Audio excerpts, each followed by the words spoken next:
Yeah, what I like about this style of learning is that you get to relate it to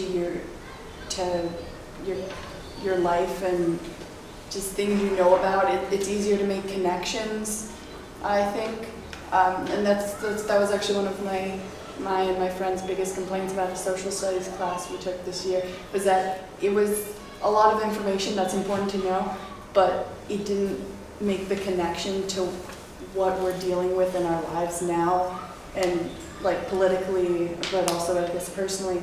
And I think it's important to make that connection because it's important to see the relevance in what you're learning. Otherwise, it's just facts. Alana. I think this also really emphasizes critical thinking and looking at what we're being told through a critical lens.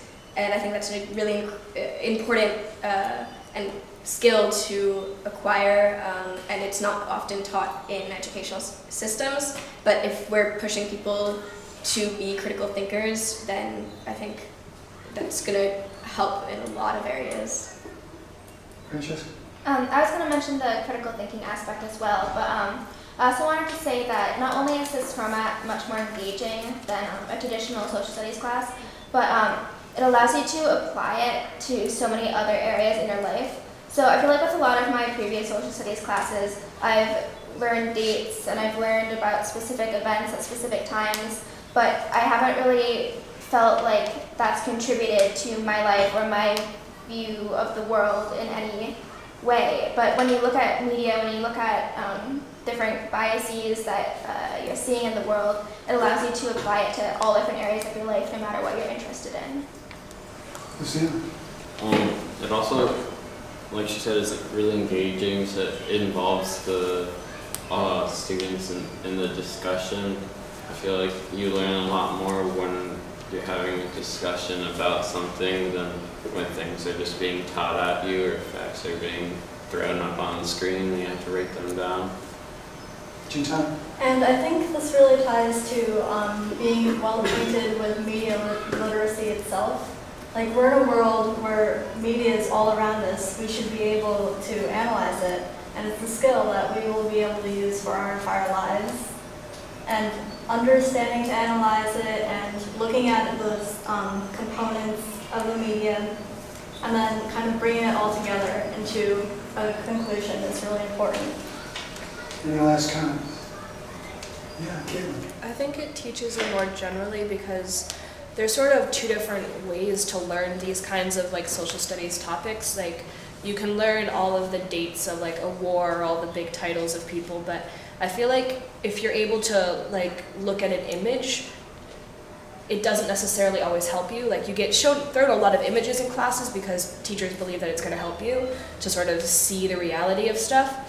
But if you're only looking at that image and taking in like the war scene that's right in front of you, I don't think you're getting as much as if you can look at that image and say, oh, this image was published here during this part of this war by these people who had this going on and this had just happened. Like, you're tracing it back and you're able to put it in context. And I think that's sort of the most important thing about being able to like be handed a news article or an image or anything like that.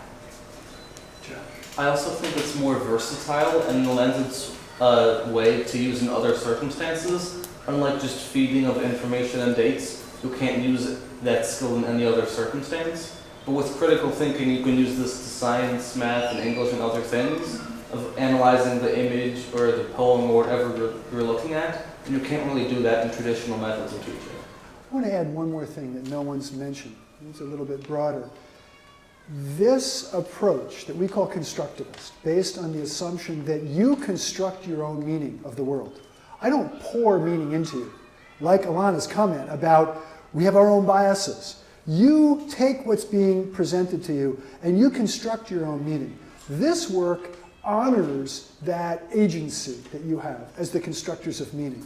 And it says that my role as a teacher is to interact with you, for you to reflect on and think about your own role in constructing meaning. So when I, as a teacher, stand up here and just lecture and present to you and never take from you how you're understanding, number one, I'm missing the whole key aspect of education. I don't know what's going on inside of you. But number two, I'm not being respectful of you as learners in terms of the central role that you play in your own meaning making.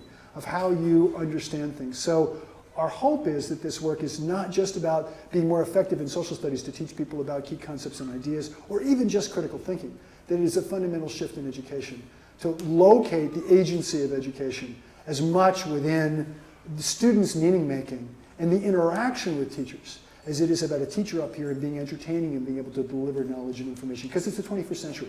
There's lots of knowledge out there.